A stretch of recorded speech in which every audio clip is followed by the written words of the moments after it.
आज तक न्यूज़ के मुअज़्ज़ज़ दोस्तों, अस्सलाम वालेकुम। मैं हूं समी। इससे पहले आप इस कहानी की 20 किस्तें सुन चुके हैं और अब 21वीं किस्त मुलाहिज़ा फरमाएं। अमजद ने बड़ी गर्मजोशी से मेरा हाथ थाम लिया और कहा, दोस्त, मेरा अल्लाह तुम्हारी हिफाजत करे। मैंने मुस्कुरा कर कहा, आमीन। मैंने जीप को घुमाया और बड़ौदा की तरफ जाने वाली सड़क का रुख किया। यह जीप अब मेरे लिए ख़तरे का सिग्नल थी। इससे छुटकारा हासिल करना ज़रूरी था। मेरा टारगेट अहमदाबाद और बड़ौदा के दरमियानी जंगल थे। कभी ये जंगल गुजरात के दरिंदा सिफ्त भूपट डाकू का मस्कन था, अब भी ये सौराष्ट्र के डाकुओं की अमाजगाह बना हुआ था, जिनकी गारतगरी की खबरें अक्सर गुजरात के अखबारों में छपती रहती थी। इन्हीं जंगलात में किसी जगह धारावार का वो जंगल था जिसके किसी पुराने खंडर के ज़ेर ज़मीन तहखाने में पाकिस्तान के नामवर साइंसदान डॉक्टर अफरीदी और उसकी बेटी नूरीन को कैद रखा गया था, और यही पुराना खंडर नमा किला मेरा टारगेट था। मेरी जीप शहर की आलीशान इमारतों वाले इलाके से निकलकर एक मुज़ाफ़ाती सड़क पर आ गई तो मैंने उसे एक छोटे से पुल के नीचे खड़ा कर दिया। अब मैंने अपनी इन चीज़ों का जायज़ा लिया। सांप का स्याह मनका, जरीले सफ़ूफ की छोटी सी शीशी, एक खंजर, गले में पड़ा मुकद्दस नक्श तो मेरे जिस्म का हिस्सा बन चुका था। खंजर को मैंने कमीज़ के अंदर छुपा लिया। सांप के मनके को बुश शर्ट की जेब में रख लिया कि अगर हंगामी सूरत हाल पैदा हो गई तो मैं इसे बड़ी आसानी से निकाल कर अपने मुंह में रख सकता था। अब जहर के सफ़ूफ की शीशी बाकी रह गई थी। मैं जीप को पुल के नीचे से निकाल कर दोबारा सड़क पर आगे बढ़ा दिया। 1 मील के बाद दरख्तों के नीचे चाय की दुकान पर जीप को रोका और दुकानदार से आला सिगरेटों का एक पैकेट खरीदा। लाइटर मेरी जेब में था। मैं जीप पर बैठा और बड़ी तेज रफ्तारी से सड़क पर काफ़ी दूर निकल गया। अब सड़क की दोनों जानिब मुज़ाफ़ाती कोठियों का सिलसिला शुरू हो चुका था। एक सुनसान जगह पर मैंने जीप को कच्चे में एक तरफ ठहराया और सिगरेटों में जहरीले सफ़ूफ की आमेज़श करने लगा। डिबिया में 10 सिगरेट थे। इन सिगरेटों के फिल्टर नहीं थे। मैंने निशानी के तौर पर ऊपर वाले 5 सिगरेटों पर पेंसिल से छोटा सा निशान बना दिया। डिबिया बंद करके जेब में रखी। दूसरा काम यह किया कि कंधे पर बने रैंक का फूल और दूसरी सुर्ख लाइनों को इकट्ठा करके फेंक डाला, क्योंकि ये वर्दी एक ऐसे सूबेदार मेजर की थी जिसकी लाश पीछे कहीं सड़क के किनारे अपने ऑफिसर की लाश के पास पड़ी थी। फिर मेरे सर पर टोपी थी, उसको भी मैंने उतार फेंका। अब फौजी वर्दी शिकारी लिबास में बदल गई थी। पिस्तौल भी मेरे लिए खतरनाक था। मैंने उसे बेल्ट से उतार कर जीप के डैशबोर्ड में रख दिया। अब पोजीशन ये थी कि मेरी कमीज़ के अंदर खंजर छुपा हुआ था, जेब में सांप का मनका और कुछ नोट थे। उनके साथ ही जहरीले सिगरेटों की डिबिया और लाइटर था। इसके सिवा मेरे पास कुछ न था। मैं जीप को निकाल कर एक बार फिर आगे बढ़ा। एक जगह सड़क किनारे संगे मील पर हिंदी और गुजराती में बड़ौदा 172 मील लिखा था। मैंने जीप की रफ्तार तेज कर दी। तकरीबन 20 मील सफ़र करने के बाद जंगली इलाका आ गया, मगर सड़क की दोनों जानिब कोई ना कोई कस्बा या गांव भी आ जाता। घने जंगल इस सड़क से काफ़ी हटकर अंदर की जानिब थे। मेरा प्रोग्राम ये था कि बड़ौदा और अहमदाबाद के दरमियान पहुंचकर जीप को किसी गहरी खड्ड या खाई में गिरा दूंगा और फिर वहां से घने दरख्तों में उतर जाऊंगा। रास्ते में एक छोटा सा कस्बा आया तो मैंने सड़क किनारे बने हुए एक विष्णु ढाबे से सब्जी और चावल खाए, चाय पी और दोबारा बड़ौदा की तरफ रवाना हो गया। एक जगह बड़ौदा 100 मील का पत्थर लगा देखा तो होशियार होकर बैठ गया, मगर यहाँ से जंगल का सपाट इलाका शुरू हो गया था। सड़क से हटकर दरख्तों के झुंड थे, मगर खाइयाँ और घाटियाँ निदारद। बिल्कुल नादानिस्ता तौर पर आगे किसी छोटे शहर के मुज़ाफ़ात शुरू हो गए। एक तरफ रेलवे लाइन भी नमूदार हो गई। दूर कारखाने की 2-3 चिमनियाँ भी दिखाई दी। सोचा इस छोटे से शहर में किसी जगह जीप से निजात हासिल करके जंगल की तरफ पैदल चल दूंगा। इस सड़क से गुजर कर दाईं जानिब बड़ी सड़क पर आया तो मेरा दिल उछल कर मेरे हल्क के करीब आ गया। कोई 50 कदम के फासले पर गुजरात पुलिस के 2 ट्रक खड़े थे। 20-25 मुसल्लह सिपाही भी मौजूद थे। एक पुलिस अफिसर एक कार की तलाशी ले रहा था। दूसरा सिपाही पुलिस अफिसर के मालिक के कागजात चेक कर रहा था। मेरी पोजीशन ऐसी थी कि मैं जीप को वापस लौटाकर भाग नहीं सकता था, क्योंकि पुलिस वालों ने मुझे देख लिया था और जीप एक तरफ खड़ी करने का इशारा कर रहे थे। मैं भी समझ गया कि मुश्किल में फंस गया हूँ, लेकिन मैंने अपने होश व हवास बरकरार रखे और जीप को सड़क से नीचे उतार दिया। इतने में दोनों पुलिस अफिसर कार वाले को फारग करके मेरी तरफ बढ़े। इनमें से एक नौजवान और दूसरा अधेड़ उम्र था और उसकी तोन निकली हुई थी। पिस्तौल दोनों की बेल्टों से लटक रहे थे। मेरे करीब आकर उन्होंने मुझे सल्यूट किया। मैंने सल्यूट का जवाब दिया और अंग्रेजी में पूछा, अफिसर यहाँ क्या हो रहा है? अधेड़ उम्र का पुलिस ऑफिसर मेरी तरफ गौर से देख रहा था। नौजवान पुलिस ऑफिसर मादरत तलब लहजे में बोला, सर इधर कल रात डाका पड़ा है। डाकू 2 आदमियों को कत्ल करके जेवरात लूट कर भाग गए हैं। ये नॉर्मल रूटीन की चेकिंग है। दूसरा गाग पुलिस ऑफिसर भी करीब आकर जरा सा मुस्कुरा कर बोला, सर ये हमारी ड्यूटी है, प्लीज अपने कागजात दिखा दीजिए, आपको ज्यादा देर नहीं रोकेंगे। मैंने जेब में यूं ही हाथ डाला, फिर जीप के डैशबोर्ड को खोल कर देखा, अंदर पिस्तौल कम बख्त इसी तरह पड़ा था। फिर मैंने मादरत के अंदाज में कहा, कागजात जल्दी मैं बटालियन ऑफिस में ही भूल आया हूँ। दरअसल एक जरूरी फौजी मिशन पर बड़ौदा जा रहा हूँ। नौजवान पुलिस ऑफिसर मुझसे मरूब था, मुस्कुरा कर बोला, कोई बात नहीं सर, आप जा सकते हैं। लेकिन दूसरा अधेड़ उम्र पुलिस ऑफिसर मेरे सरापा का जायजा ले रहा था। कहने लगा, सर आपका रैंक क्या है? आपके कंधों पर कोई फूल नहीं, कोई फीता नहीं, आपकी कैप की कलगी भी गायब है। मैंने बड़े राजदाराना अंदाज में उसके करीब आकर कहा, मैं एक सीक्रेट मिशन पर जा रहा हूँ, मुझे अपना रैंक छुपाने के लिए कहा गया है।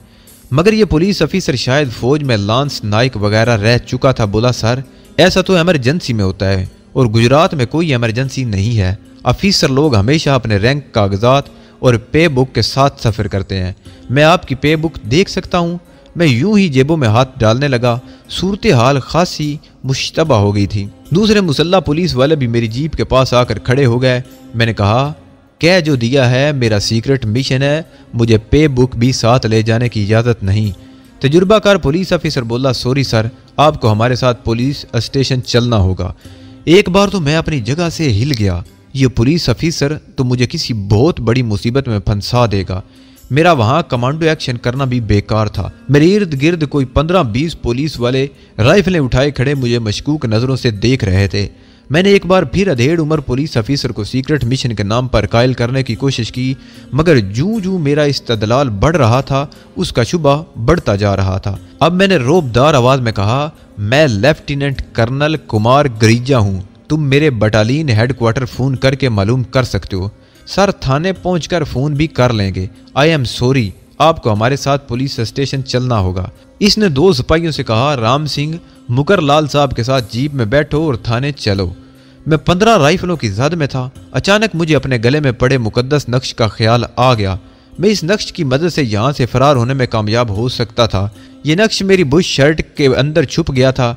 जूं ही मैंने बुश शर्ट के ऊपर वाले बटन खोलने के लिए हाथ उठाए, गाग पुलिस ऑफिसर ने फौरन पिस्तौल तान लिया और बोला, कोई गड़बड़ नहीं चलेगी, क्या है तुम्हारी कमीज के अंदर? इससे पहले कि मैं बटन खोलकर मुकद्दस नक्श पर निगाह डालकर इस पुलिस ऑफिसर को कोई हुक्म देता, इसी लम्हे पुलिस ऑफिसर ने एक झटके से मेरी बुश शर्ट के ऊपर वाले 2-3 बटन तोड़ दिए और मेरे गले में पड़े हुए नक्श को झपट कर खींच लिया।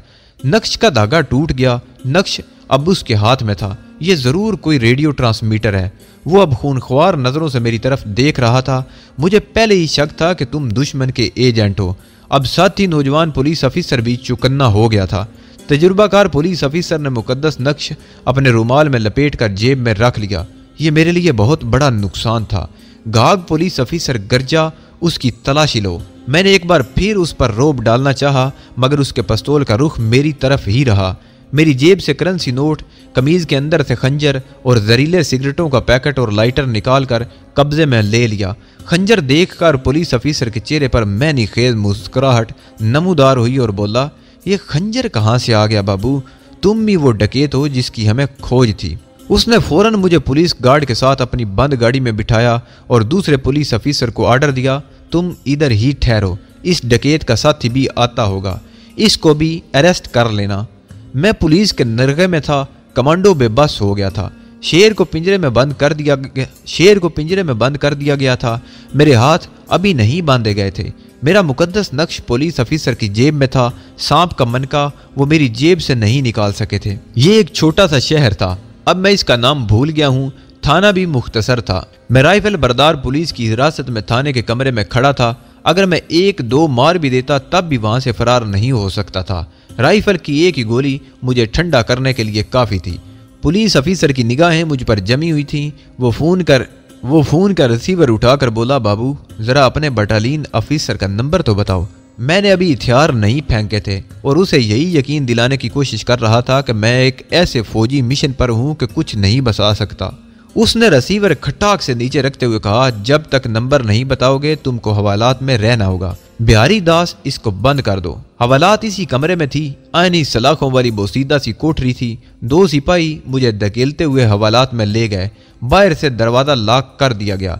पुलिस अफीसर ने अपने तौर पर किसी फौजी दफ्तर में फोन किया और पूछा कि यहाँ कोई लेफ्टिनेंट कुमार गरीजा भी है। दूसरी तरफ से कोई उसका फौजी दोस्त बोल रहा था जिससे वो बेदुकल्फी से बात कर रहा था। मुझे पसीना आ गया। एक बार फौज को मेरे बारे में इल्म हो गया तो मेरे सारे अगले पिछले जुराइम का पर्दा उठ जाएगा और अजियतों के एक कर्बनाक दौर के बाद मुझे फांसी पर लटका दिया जाएगा। दूसरी तरफ फौजी अफसर ने यही कहा होगा कि इस नाम का कोई लेफ्टिनेंट उनकी कंपनी में नहीं है।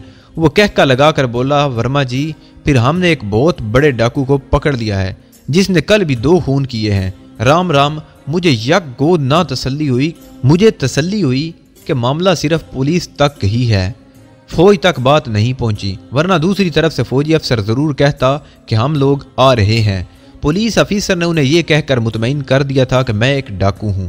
अब मेरी सारी तवज्जो उम्मीद की आखिरी किरण की तरफ पलट गई। उम्मीद का आखिरी सिरा जहरीले सिगरेटों वाला पैकेट था जो पुलिस की तहवील में चला गया था।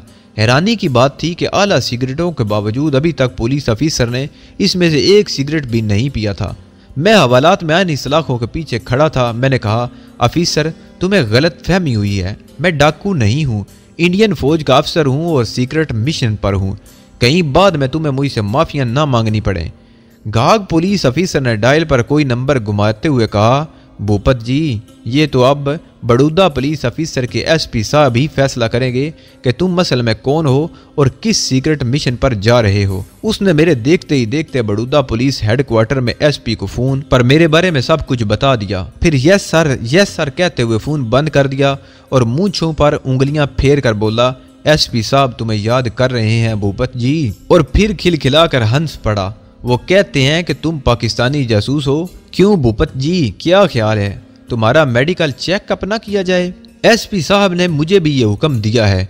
अब तो मैं बिल्कुल नाउमीद हो गया। बात खत्म हो रही थी कि मैं तबाही की तरफ जा रहा था। मैंने खुद को हिंदू जाहिर किया था। 1 मिनट के बाद उनको मालूम हो जाएगा कि मैं हिंदू नहीं बल्कि मुसलमान हूँ और ये बात हतमी तौर पर मुझे पाकिस्तानी जासूस साबित कर देगी। मैंने गर्दन झटक कर बेनियाजी से कहा, मेडिकल चेकअप भी करके देख लो। अच्छा, मुझे जरा एक सिगरेट तो पिला दो महाशा जी, मेरी डिबिया में से। मेरी डिबिया मेरे खंजर के साथ मेज पर पड़ी थी। पुलिस अफीसर जेब से मेरे मुकद्दस तवीज़ को निकालकर उसका मुआयना कर रहा था। मेरी तरफ देखते हुए बोला, इससे सिग्नल कहाँ करते हो? मैंने जल्दी से कहा, मेरे पास लाओ, मैं बताता हूँ। उसने एक मकरूह कहका लगाया और मुकद्दस तवीज़ दराज में बंद कर दिया। ये तो आप बड़ौदा के एसपी साहब ही को बताना और वहां जाकर बहादुर सिंह इसका जरा मेडिकल चेकअप तो करो, मालूम तो करो कि ये हिंदू है कि मुसलमान। बहादुर सिंह सलाखों के पास आ गया। कपड़े उतारो, उसने हुक्म दिया। दूसरा सिपाही राइफल उठाए करीब ही खड़ा था। मैं मजबूर और बेबस था। खुद को इतना मजबूर बेबस पहले कभी महसूस नहीं किया था। बहादुर सिंह ने घबराहट में चिल्लाकर कहा, सर ये तो मुसलमान है। पुलिस अफीसर अपनी सीट से उछल पड़ा। पीछे हट जाओ, ये पाकिस्तानी जासूस है, खबरदार कोई सलाखों के पास न जाए। फिर वो उठकर सलाखों से 2 फीट के फासले पर खड़ा हो गया और मुझे गाली देकर बोला, हमें तो 2 रोज पहले ही इन्फॉर्मेशन मिल चुकी है कि राजस्थान से पाकिस्तानी जासूस दाखिल हुए हैं। हमें तुम्हारी ही तलाश थी।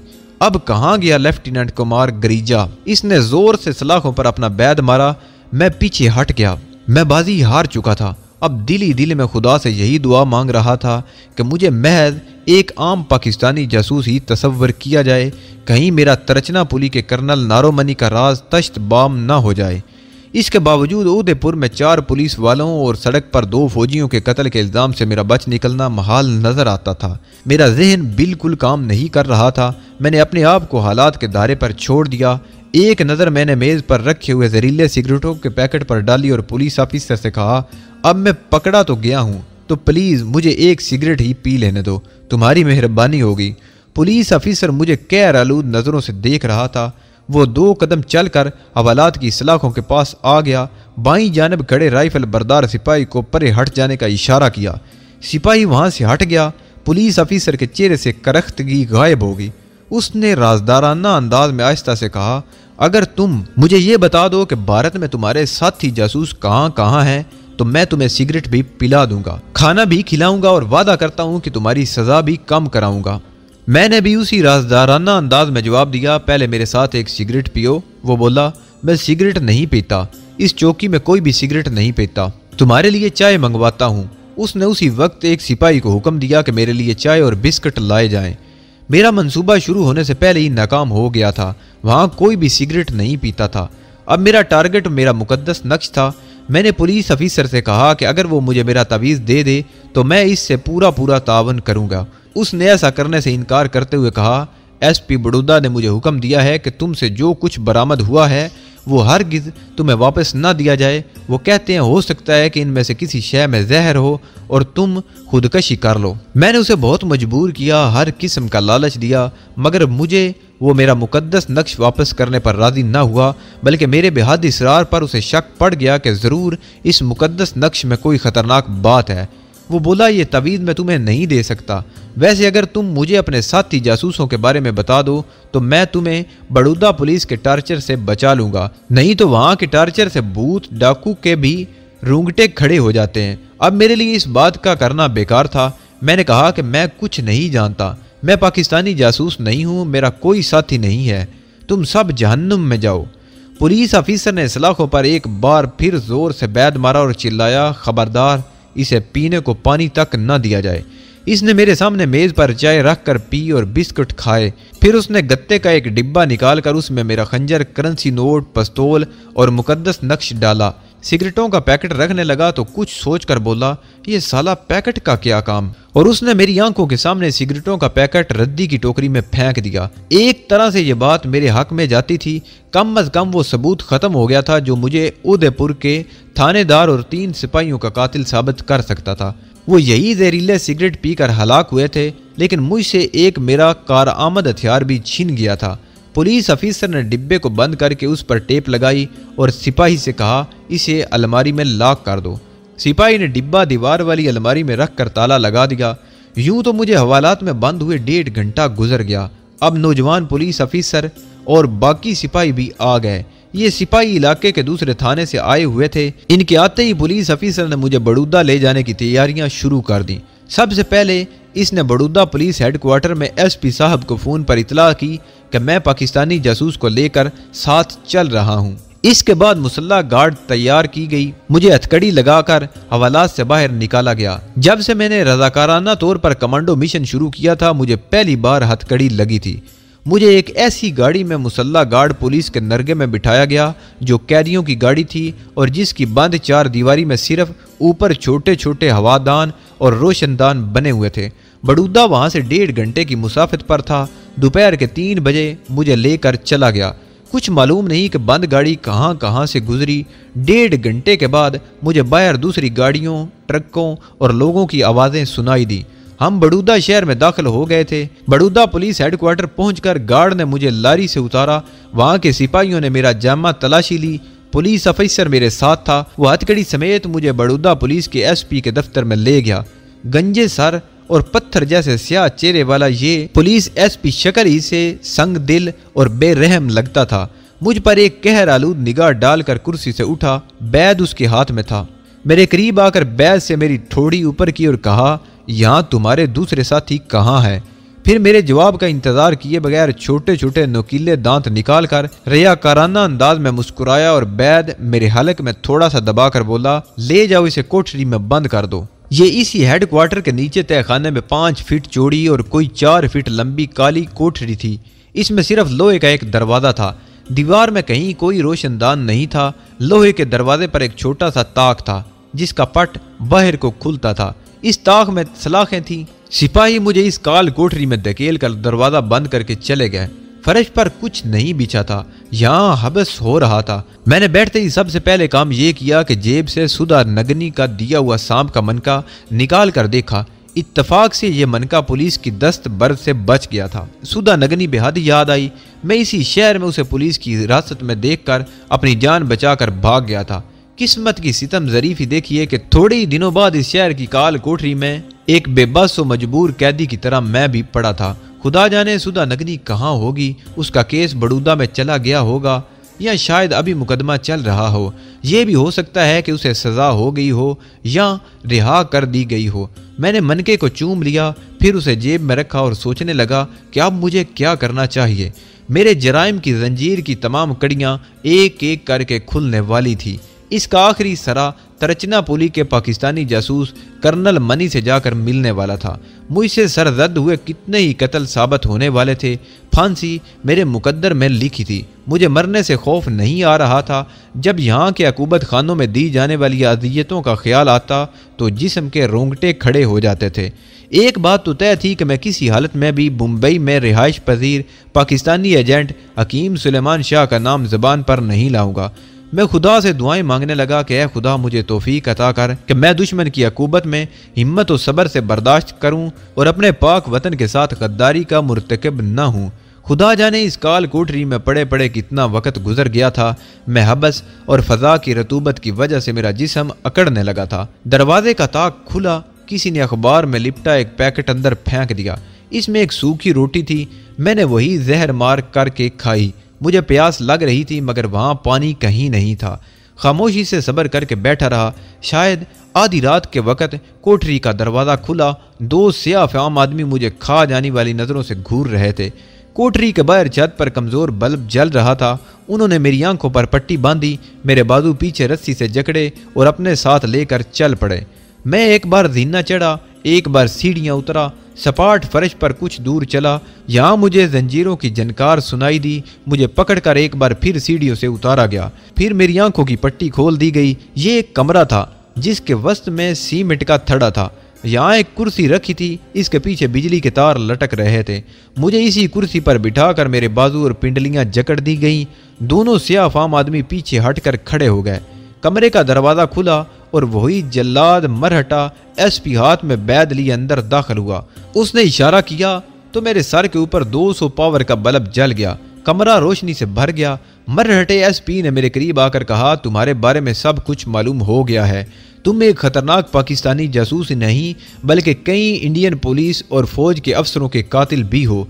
तुम फांसी के फंदे से बच नहीं सकोगे, लेकिन अगर तुम मुझे यहाँ भारत में अपने साथी जासूसों के एड्रेस बता दो तो मैं तुम्हें फांसी के तख्ते से बचा लूँगा। ज़्यादा से ज़्यादा तुम्हें 2-4 साल कैद हो जाएगी। अब बोलो, क्या अपने साथियों के नाम और एड्रेस बताओगे? मैंने पुरअज़म लहजे में कहा, एसपी साहब, मैं पाकिस्तानी जासूस नहीं हूँ, तमिलनाडु का रहने वाला मुसलमान हूँ। शिकार के शौक में राजस्थान में आया था कि इधर धर लिया गया। और जिस फौजी जीप पर तुम जा रहे थे वो किसकी थी? मरहटे जलाद ने पूछा। मेरे पास इसका कोई जवाब न था। मैंने यूं ही कह दिया, वो जीप मुझे रास्ते में खड़ी मिली, मैं उसे लेकर चल दिया। मरहटे एसपी ने चबूतरे पर पांव टिका दी और मेरी तरफ झुककर बोला, देखो, हमारे पास तिरुचिरापल्ली और दिल्ली से तुम्हारी फाइल की फोटोस्टेट कॉपी आ गई है। तुम्हारी कोई बात हमसे छुपी हुई नहीं। बेहतर यही है कि तुम अपने साथियों के नाम और एड्रेस बता दो, वरना यकीन करो कि तुम यहाँ की अजियत बर्दाश्त न कर सकोगे। मैंने कोई जवाब न दिया। वो बोलता गया। मैंने चुप साध ली। उसने इशारा किया कि मेरे सामने एक सियाह-फाम आदमी ने दीवार में लगा बिजली का बटन दबा दिया। मुझे एक जबरदस्त झटका लगा और बिजली की लहर से मेरा सारा जिस्म झिंझिना उठा। करंट खत्म हो जाता और फिर मेरे जिस्म को झुंझुना कर रख देता। मेरे जिस्म से जैसे जान निकल गई। मुझे अपने जिस्म के किसी अज़ू का एहसास न रहा। तीसरे झटके में मेरी गर्दन कुर्सी के पुश से टकराई और मैं बेहोश हो गया। होश आया तो उसी जगह कुर्सी पर जकड़ा हुआ था। मरहटे एसपी ने दोबारा इशारा किया। एक बार फिर मुझे बिजली का शदीद झटका लगा। अब मेरे हल्क से बेइख्तियार चीख निकल गई। फिर मुझे होश न रहा। यह अजियत सारी रात जारी रही। वो हर बार मुझसे भारत में मुकीम मेरे साथियों का एड्रेस पूछता और मैं नफी में सर हिला देता। आखिर मुझ में सर हिलाने की सिक्कत न रही और ऐसा बेहोश हुआ। और जब होश आया तो मैं वहां से उठाकर एक दूसरे कमरे में लाया जा चुका था। पलंग पर भी मुझे चमड़े की रस्सियों से कस दिया गया था। कोई मेरे हल्क में पानी टपका रहा था। पानी इस वक्त मेरे लिए आबे हयात था। मेरी आंखें पूरी खुली थी और मैं पानी निगल रहा था। छत से बल्ब लटक रहा था। एक आदमी पीतल के लोटे से मेरे खुले मुंह में पानी की एक बारीक धार डाल रहा था। दूसरा आदमी पास खड़ा था। इस दूसरे आदमी के हाथ में बिजली का तार था जिसके दोनों सरे आगे से नंगे थे। इसने इशारा किया। पानी की धार रुक गई। मैंने ढीले घुमाकर दूसरे आदमी की तरफ देखा। मेरी आंखें जख्मों की माने दुख रही थी। इस दूसरे आदमी ने मेरे करीब आकर कहा, बाबू बोल दे, तेरे साथ कौन कौन है? ये देख 1000 पावर बिजली का तार है, नहीं तो जिंदा नहीं बचेगा तू। बोल तेरे साथी लोग कहाँ हैं, किस शहर में हैं? मैंने नफ़ी में सर हिला दिया। मेरे होंठ सूजे हुए थे, हलक से आवाज़ नहीं निकल रही थी।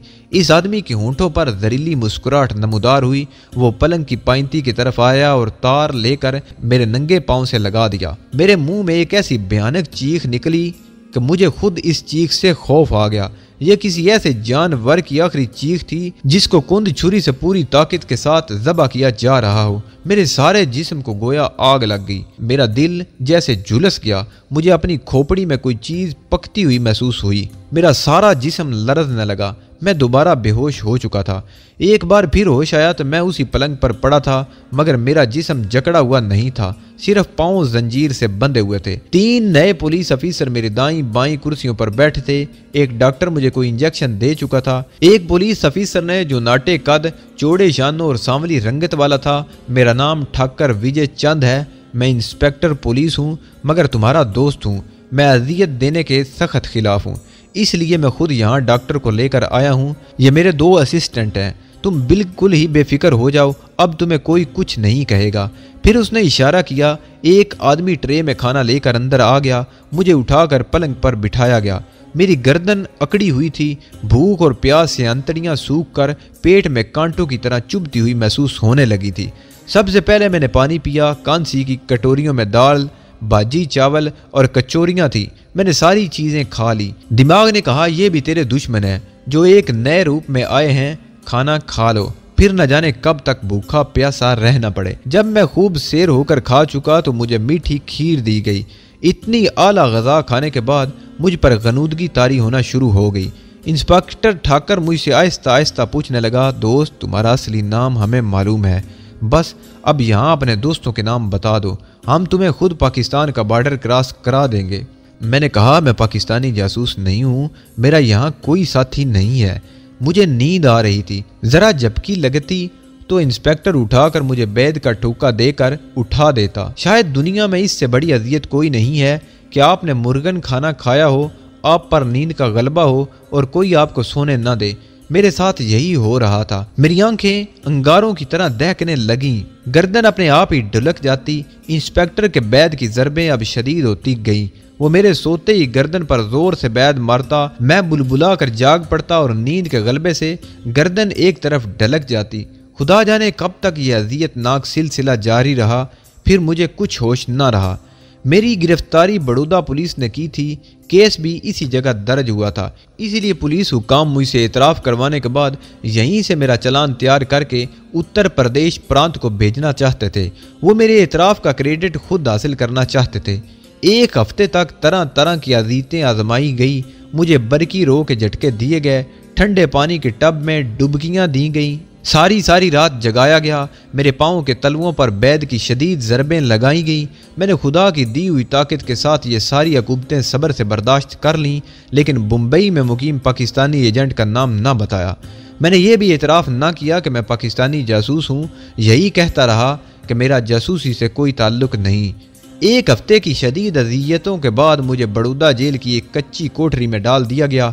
सारा दिन कोठरी के फर्श पर पड़ा रहता।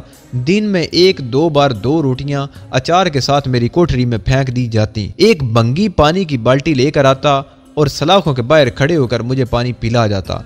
वो मुझसे कोई बात ना करता। मेरा सारा जिस्म दर्द कर रहा था। अज़ियतों का दूसरा दौर अभी शुरू नहीं हुआ था।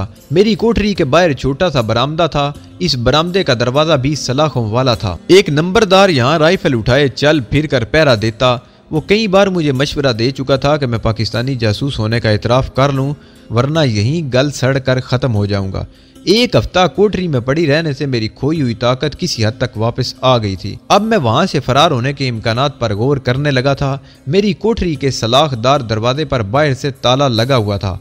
बरामदे के आगे भी दरवाज़ा था, इस पर ताला तो नहीं पड़ा था, मगर आम तौर पर राइफल बरदार नंबरदार इसी जगह स्टूल पर बैठता था। एक दिन इसी नंबरदार ने बताया कि बहुत जल्द मुझे अहमदाबाद जेल में मुंतकिल कर दिया जाएगा। वहाँ लोहे का एक इंसानी खोल है, तुम्हें उसमें बंद कर दिया जाएगा। इसके अंदर लोहे के कांटे बने हुए हैं। ये कांटे 1-1 इंच तुम्हारे जिस्म के अंदर घुस जाएंगे। बड़े बड़े डाकू इस इंसानी ढांचे के आगे घुटने टेक देते हैं। मैंने अपने दिल में फैसला कर लिया था कि मरना कबूल कर लूँगा, लेकिन मुंबई वाले हकीम साहब का नाम ज़बान पर नहीं लाऊंगा। मेरी समझ में ये नहीं आ रहा था कि इन लोगों ने मेरे मुकद्दस नक्श का क्या किया। ज़रूर वो इसी डब्बे में मुहर बंद होगा और मेरे चलान के साथ अहमदाबाद दिल्ली जाएगा। अब मुझे अपने जहरीले सिगरेटों के ज़ाया हो जाने का अफसोस हो रहा था। मेरे खाकी कपड़े गंदे हो गए थे। एक दिन मैंने पहरेदार की मिन्नत सबाजत करके अपने कपड़े बंगी को देकर धुलवाए। मेरी दाढ़ी बढ़ आई थी, मूंछों ने भी होंठों पर जच्चा सा बना दिया था। मेरे पास अगर कोई शय अभी तक महफूज थी तो वो सुधा नगनी का दिया हुआ तोहफा सांप का मनका था। इस मनके को मैंने अपने दिल के साथ लगा रखा था। ये मेरी दोस्त की निशानी थी। खुदा जाने मेरी दोस्त सुधा नगनी कहाँ होगी। मेरी कोठरी की चाबी नंबरदार की बेल के साथ लटकी रहती थी। मैंने देखा कि वो दोपहर से शाम तक वहाँ पहरा देता था। इसी दौरान वो ज़्यादातर बरामदे में बैठा बीड़ी पीता रहता। दोपहर को बंगी पानी लेकर आता तो वह मेरे करीब आ जाता ताकि मैं बंगी से कोई बात न कर सकूं। यहाँ से फरार बड़ा मुश्किल नज़र आता था, मगर 6-7 दिनों के आराम ने मेरे जिस्म की कुव्वत मुज़ाहमत को बड़ी हद तक बहाल कर दिया था और मेरा जिस्म कमांडो जज्बा आहिस्ता आहिस्ता बेदार होना शुरू हो गया था। बड़ौदा जेल की काल कोठरी में आए हुए मुझे शायद 8वां दिन था कि रात के वक्त एक मखसूस किस्म की आवाज़ मेरे कान में पड़ी। मैं कोठरी के फर्श पर लेटा था। बरामदे के बल्ब की धीमी धीमी रोशनी कोठरी में आ रही थी। रात का दूसरा पहर था। मुझे नींद नहीं आ रही थी। दिमाग बड़ी तेज़ी से मुसलसल फरार की तरकीबें सोच रहा था कि एक मखसूस किस्म की आवाज़ सुनाई दी और मैं उठ बैठा। मैं हम्मतन गोश था। जेल के अहाते में खामोशी छाई हुई थी। मैंने गर्दन आगे करके सलाखों में से झांक कर देखा। नंबरदार बरामदे के दरवाजे पर स्टूल पर बैठा दीवार से टेक लगाए शायद सो रहा था। ये रात की ड्यूटी वाला दूसरा नंबरदार पहरा दे रहा था। मैंने गर्दन पीछे कर ली। आवाज़ एक बार फिर सुनाई दी। इस बार ये करीब से सुनाई दी और मैंने आवाज़ को पहचान लिया था। सांप की फुनकार की आवाज़ थी और ये सांप मेरी दोस्त सुधा नगनी का सांप के सिवा कोई और नहीं था। मैंने हर तरफ आंखें फाड़ फाड़ कर देखा। सांप मेरी कोठरी में नहीं था। मैंने छत को देखा। सांप छत पर भी नहीं था। मैं आहिस्ता से रेंग कर कोठरी की सलाखों के पास गया। सांप की हल्की सी फुनकार एक बार फिर बुलंद हुई और उसके साथ ही कोने की सलाखों में से एक सांप ने अपना फन समेट लिया और आहिस्ता आहिस्ता रेंगता हुआ मेरे करीब आकर कुंडली मारकर बैठ गया। बरामदे के बल्ब की रोशनी में देखा तो ये सुधा नगनी का काला सांप ही था। मैं इसे पहचानने में गलती नहीं कर सकता था। सुधा नगनी ने एक बार इसे मेरे जिस्म की बू सूंघाई थी। वो मेरी बू पर ही वहां आया था। फिर भी मैं दिल में खौफ ज़दा था। सांप कुंडली मारकर झूम रहा था। उसने अपना फन नहीं खोला था। मैंने जल्दी से अपनी जेब से सांप का मनका निकाल कर हाथ में पकड़ लिया कि अगर ये मुझे डस भी ले तो मैं मनके से अपने जिस्म से इसका जहर खारिज कर सकूं। सांप अब मेरी तरफ नहीं बढ़ रहा था। वो रेंगता हुआ दरवाजे की सलाखों तक गया और फिर वापस आ गया और मेरी तरफ मुंह उठाकर तकने लगा। दूसरी बार फिर रेंगता हुआ सलाखों तक गया और फिर वापस आकर मुझे देखने लगा। सांप ने 4 मरतबा यही अमल दोहराया तो अब मुझे यकीन हो गया कि ये सुधा नगनी का ही सांप बेटा है और मुझे बाहर चलने के लिए कह रहा है। मैं उठ गया। एक हाथ में मनका लिए मैं दूसरा हाथ उसकी तरफ बढ़ाया तो उसने हमला करने की बजाय अपनी गर्दन फर्श के साथ लगा दी। मैंने उसके जिस्म पर आहिस्ता से हाथ फेरा। सांप तेजी से सलाखों तक गया और वापस आकर मुझे तकने लगा। मैंने डरते डरते उसे कमर से पकड़कर ऊपर उठा लिया। उसने ना तो फनकार मारी और ना अपना फन खोला, बल्कि बड़ी नरमी से मेरी किलाई के गिर्द लिपट गया। इसकी गर्दन अभी तक दरवाजे की तरफ उठी हुई थी। क्या सुधा नगनी भी इसी जेल में थी? क्या ये इसके पास से होकर मेरी तरफ आया है? मेरे ज़हन में सुधा नगनी के बारे में तरह तरह के ख्यालात आने लगे। यकीनन वो इसी जेल में कैद है। वो बड़ौदा में पकड़ी गई थी। इसे यहीं सजा हुई होगी। मगर क्या ये सांप उसके पास रहता है? ऐसा हो नहीं सकता। यहाँ के अमले के लोग इस सांप को जिंदा नहीं छोड़ सकते थे। हो सकता है सांप बाहर किसी जंगल में रहता हो और रात को सुधा नगनी से मिलने आ जाता हो। बरामदे में नंबरदार के भारी बूटों की आवाज़ बुलंद हुई। वो मामूल के मुताबिक चक्कर लगाने लगा था। कदमों की चाप की आवाज़ सुनते ही सांप मेरी कलाई से उतरकर सलाखों में से होता हुआ बाहर निकल गया। सांप जिस तेजी से बाहर को लपका था उससे ये अंदाजा लगाना मुश्किल नहीं था कि यह सांप नंबरदार को डसने जा रहा है। मैं जल्दी से सलाखों के पास आकर खड़ा हो गया।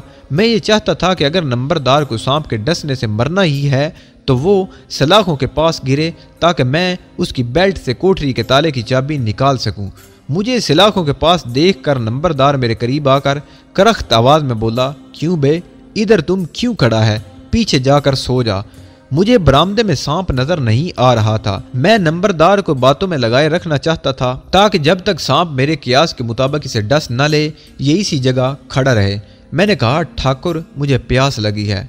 अबे तो मैं क्या करूं, कल तू अहमदाबाद की बड़ी जेल में चला जाएगा, वहां तुझे सोडा वाटर मिलेगा। और नंबरदार कहका लगाकर हंसा, लेकिन अचानक उसने अपनी गर्दन पर जोर से हाथ मारा और फिर चकरा गया। काला सांप उसकी गर्दन पर डस चुका था।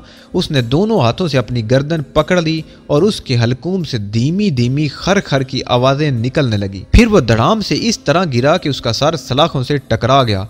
सांप के जहर ने बड़ी तेजी से अपना काम खत्म कर डाला था। नंबरदार पत्थर की तरह बेहिस पड़ा था। काला सांप सलाखों से होकर मेरे पास वापस आ गया। वो बार बार सलाखों की तरफ जाता था। मेरे लिए फरार का ये बेहतरीन लम्हा था। मैंने नंबरदार की लाश के सर को पीछे हटाकर उसकी कमीज को पकड़कर अपनी तरफ खींचा, फिर सलाखों में से हाथ बाहर निकाला और नंबरदार की बेल्ट में लगा हुआ चाबियों का गोल गुच्छा उतार लिया। इस छल्ले में लंबी लंबी 3 चाबियां थी। एक चाबी मेरी कोठरी के ताले को लग गई। मैंने आहिस्ता से दरवाजा खोला और बाहर निकल आया। सांप मेरे आगे आगे चलने लगा। नंबरदार की लाश फर्श पर पड़ी थी। मैंने उसकी राइफल तो वहीं रहने दी, मगर उसकी राइफल से संगीन उतार कर हाथ में थाम ली। फायर की आवाज़ जेल के अमले को होशियार कर सकती थी, लेकिन संगीन से मैं अपने रास्ते की रुकावट दूर कर सकता था। मैं बरामदे के दरवाजे की तरफ बढ़ा। बाहर जेल के अहाते में अंधेरा छाया हुआ था। सामने वाली दीवार की कोठरियों में कहीं कहीं बाहर की जानिब मध्यम रोशनी के बल्ब जल रहे थे। एक पहरेदार आवाज लगाता इस दीवार के करीब से गुजर गया। दीवार के ऊपर बाईं जानिब आहनी तारों के पास एक बल्ब जल रहा था। इसकी रोशनी ज्यादा बाहर की तरफ पड़ रही थी। पहरेदार की आवाज पर मैं पीछे की तरफ हट गया। जब वह दूर चला गया तो मैं दीवार के इस हिस्से की तरफ बढ़ा जहां जरा अंधेरा था। मेरा इरादा यहां से दीवार फांदने का था, लेकिन सांप मेरे साथ नहीं जा रहा था। वो मुझे दूसरी तरफ चलने का इशारा कर रहा था। वो कोने वाली एक कोठरी की तरफ तेजी से रेंग कर जाता और फिर मेरे पास वापस आ जाता। मैंने सोचा, हो सकता है सुधा नगनी यहाँ कैद हो। सुधा की याद से मेरा दिल भर आया। अगर वो इस कोठरी में बंद है तो मेरा फर्ज है कि मैं उसे भी अपने साथ ले चलूं। मैं सांप के पीछे पीछे झुककर चलने लगा। कोठरी के कोने पर बल्ब लगा था। उसकी पिछली दीवार अंधेरे में डूबी हुई थी। सांप इधर ही को गया था। दूर से पहरेदार की आवाज आई। वो चक्कर लगाता हुआ वापस आ रहा था। मैं एकदम जमीन पर लेट गया। पहरेदार आवाज लगाता आगे निकल गया। मैं उठा और पंजों के बल दौड़कर कोठरी के अकब में आ गया। यहाँ कोई खिड़की वगैरह नहीं थी। खिड़की पहलू वाली दीवार में थी। सांप भी इधर को गया था। यहाँ पहली बार मुझे किसी लड़की की सिसकती आवाज सुनाई दी। मैं दबे पांव चलकर खिड़की के पास आया। खिड़की पर सलाखें और जाली चढ़ी हुई थी। यही वजह थी कि सांप अंदर दाखिल नहीं हो सकता था। काला सांप दीवार के साथ खिड़की के ऊपर चिमटा जाली में से अंदर देखने की कोशिश कर रहा था। जाली में से धीमी धीमी रोशनी बाहर आ रही थी। मैंने आहिस्ता से अपना चेहरा जाली के कोने से लगाकर कोठरी में निगाह डाली। अंदर का मंजर देखकर मेरा खून खोल उठा। कोठरी के कोने में स्टूल पर मोमबत्ती जल रही थी। सुधा नगनी को भला मैं कैसे पहचान नहीं सकता था। वो चारपाई के साथ बंधी पड़ी थी। 2 काले कलोटे आदमी उसके सामने फर्श पर बैठे दारू पी रहे थे। सुधा नगनी बार बार अपनी गर्दन इधर उधर मार रही थी और सिसकियां भर रही थी। ये मंजर मेरा खून खौला देने के लिए काफी था। मैं फूंक फूंक कर कदम रखता कोठरी के दरवाजे की तरफ आया। सांप भी मेरे साथ था। कोठरी का दरवाजा एक ही पट का था और लोहे का था। वहां से अंदर जाने के लिए सांप को रास्ता नहीं मिल रहा था। वो दरवाजे से लिपट लिपट जाता था। मैंने संगीन के दस्ते से दरवाजे पर आहिस्ता से दस्तक दी और लपक कर पीछे अंधेरे में हो गया। कौन है रे ड्यू? नंबरदार क्यों परेशान करता है? क्या बात है? मैंने कोई जवाब न दिया। सांप दरवाजे पर चढ़ गया था। मैंने एक बार फिर दरवाजे पर संगीन से दस्तक दी। अंदर से मर्द की गाली देने की आवाज आई। इसके साथ ही दूसरे मर्द ने कहा, अरे ड्यू, यहाँ सांप तो नहीं है, अगर है तो इसे मार डाल। फिर बता तू क्यों आया है? मैंने आवाज़ बदल कर कहा, सांप नहीं है ठाकुर, दरवाज़ा खोलो। दरवाज़ा ज़रा सा चिरचिराया, फिर थोड़ा सा खुल गया। सुधा नगरी के सांप के लिए थोड़ा सा शगाफ ही काफ़ी था। वो झपट कर अंदर चला गया। अंदर शोर मच गया। मैं दरवाजे को धकेल कर अंदर घुस गया। ये शोर जल्द ही ख़त्म हो गया। एक आदमी को सांप ने हलाक कर डाला और दूसरे के सीने पर मेरी संगीन घुस गई थी, लेकिन मैंने संगीन इसके सीने में घोंपने से पहले छलांग लगाकर उसके मुंह को अपने हाथ से दबा दिया था ताकि वो चीख न मार सके। मैंने मोमबत्ती की रोशनी में देखा कि सांप सुधा नगनी के लिबास में गायब हो रहा था। सुधा नगनी ने मुझे देखा तो बेइख्तियार रोते हुए बोली, रघु, मेरे रघु। मैंने तेजी से उसके हाथ पांव की रस्सियां खोल डाली और फूंक मारकर मोमबत्ती बुझा दी। फिर दरवाजे की दर्द से बाहर झांक कर देखा। शोर की आवाज सुनकर पहरेदार तेज तेज कदमों से कोठरी की तरफ आ रहा था। मैंने दरवाजा बंद कर दिया। पहरेदार ने बाहर खड़े होकर आहिस्ता से आवाज दी, रमेश जी, मैं ड्यू भाई बोल रहा हूँ, क्या बात हुई है? मैंने दरवाजे को थोड़ा सा खोल कर कहा, ड्यू भाई अंदर आ जाओ।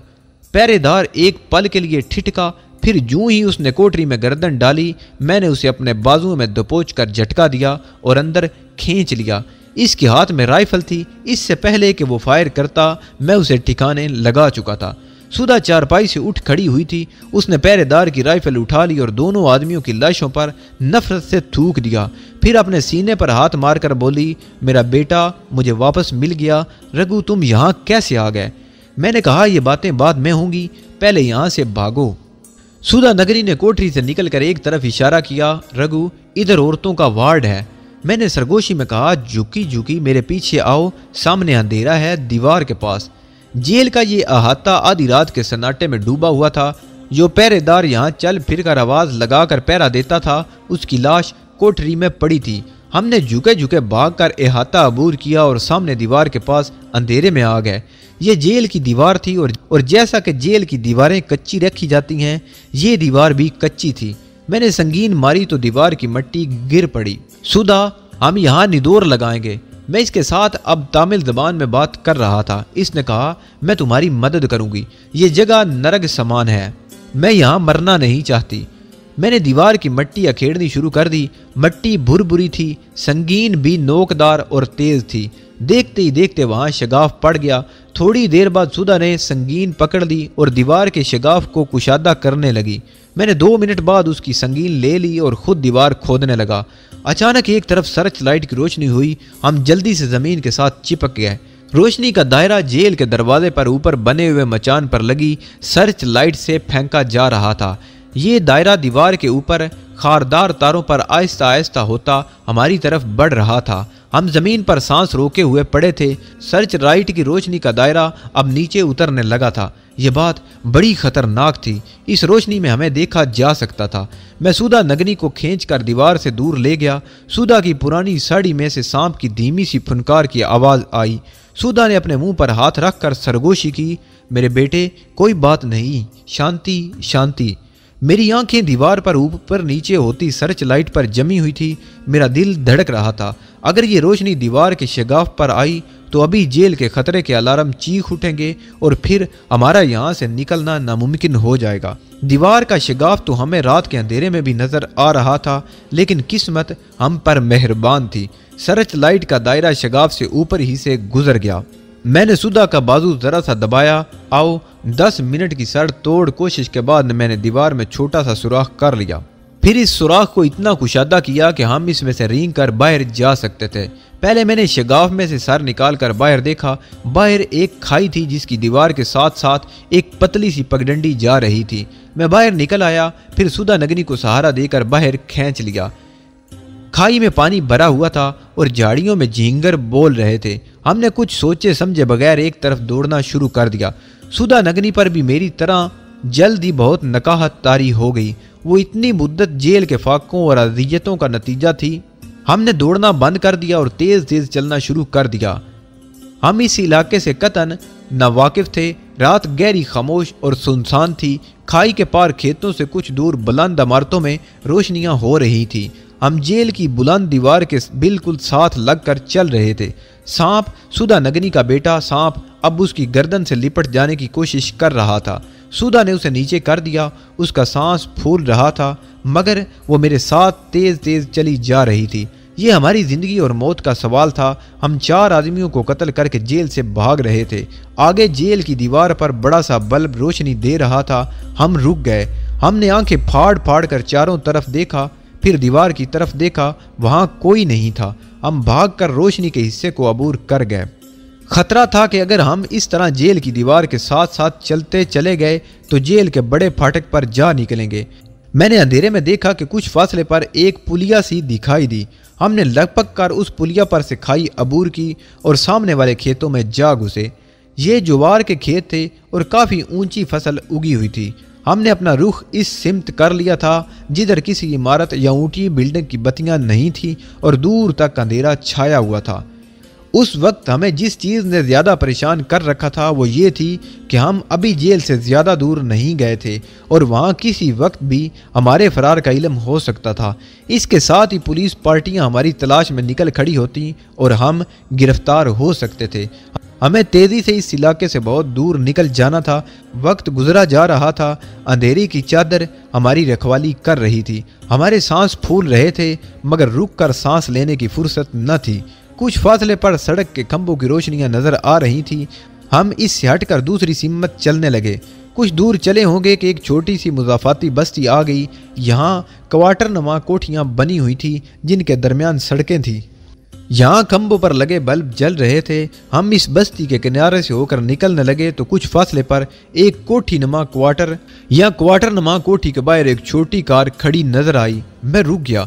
सुधा, हम इस कार को स्टार्ट कर लें तो यहाँ से जल्दी निकल जाने में कामयाब हो सकते हैं। कार पर तरपाल पड़ी थी। मैंने तरपाल को हटा दिया। संगीन की मदद से शीशे को नीचे गिराया। दरवाजे को आहिस्ता से खोलकर मैंने स्टीयरिंग को घुमाया। स्टीयरिंग लॉक नहीं था। मैंने झुककर सेल्फ के तारों को डायरेक्ट किया। इंजन से गिड़गिड़ाहट की आवाज़ निकली और वो स्टार्ट हो गया। खुदा जाने कोठी में इसका नौकर या मालिक वगैरह जागा था या नहीं। बहरहाल मैंने एक्सीलेटर दबाया और तेज़ी से गाड़ी को लेकर आगे निकल गया। ये गाड़ी इस वक्त कुदरत की तरफ से बेबहा अतिया थी। बस्ती की छोटी सड़क पर से हम तेज़ी से गुजर गए। आगे वही खंभों की रोशनियों वाली बड़ी सड़क आ गई। इस सड़क पर चढ़े बगैर कोई चारा न था। मैंने सड़क पर गाड़ी का रुख शहर की बाहर की तरफ मोड़ दिया। शहर की रोशनियां हमारे पीछे थीं। सड़क तकरीबन खाली थी। कभी कभी कोई ट्रक क्रॉस कर जाता। सुधा ने पूछा, रघु, हम किधर को जा रहे हैं? आगे कोई शहर हो तो हम पकड़े जाएंगे। मेरी आंखें सड़क के इर्द गिर्द के इलाके का जायजा ले रही थी। अंधेरे में कहीं कहीं दरख्तों के ऊंचे ऊंचे झुंड नजर आ रहे थे। खुदा जाने इस तरफ कोई सड़क जाती थी भी या नहीं, और अगर जाती भी हो तो क्या मालूम आगे वो किसी दूसरी बस्ती में दाखिल हो जाए और हम पर कोई दूसरी मुसीबत आन पड़े। मैंने सुधा से कहा कि हम शहर से दूर किसी जंगल में जाकर छुप जाएंगे। मैं यहाँ से जंगल को जाने वाली सड़क देख रहा हूँ। सुधा नगनी ने कहा, रघु प्यारे, मेरे माँ बाप के घर चलो। हमारे गांव को बड़ौदा से आगे एक खुरिया स्टेशन है, वहां से रास्ता जाता है। मैं सुधा नगनी के माँ बाप के दरिया वाले गांव को भूल ही गया था। इसका गांव मेरे लिए कुछ देर के लिए अच्छी पनाहगाह साबित हो सकता था। मैं किसी जगह इत्मीनान से बैठकर अपनी खोई हुई तवानाई बहाल करना चाहता था ताकि अपने आप को डॉक्टर अफरीदी के मिशन के लिए तैयार कर सकूं। मैंने सुधा से पूछा कि खुरिया स्टेशन से तुम्हारा गांव कितनी दूर है? उसने कुछ सोचकर बताया, रघु, मैं कभी कभी गांव से बाहर जाया करती थी। मालूम नहीं, पर इतना मालूम है कि खुरिया स्टेशन से बैलगाड़ी जंगल में एक रात एक दिन चलती रहती है, फिर दरिया आ जाता है। इस दरिया के किनारे मेरे माता पिता और दूसरे मछेरों की झोंपड़ियां बसती हैं। मैं इतनी दूर जंगल में निकल जाना चाहता था। अब मेरी सारी तवज्जो खुरिया रेलवे स्टेशन की तरफ थी। सवाल ये था कि खुरिया रेलवे स्टेशन के बारे में किससे दरियाफ्त किया जाए। ये काम ज़रूरी भी बहुत था। हमारे लिबास इस कदर बोसीदा हो रहे थे कि लगता था कोयला की किसी कान से निकल कर आ रहे हों। मेरी खाकी वर्दी अब निस्वारी हो गई थी। हुलिया भी चोरों जैसा था। दाढ़ी बड़ी हुई थी और बाल उलझे हुए थे। कपड़ों पर मट्टी लगी हुई थी। कार सड़क पर भागी जा रही थी। टैंकी में पेट्रोल भी बहुत था। अचानक बाईं जानब रेलगाड़ी के इंजन की आवाज़ सुनाई दी।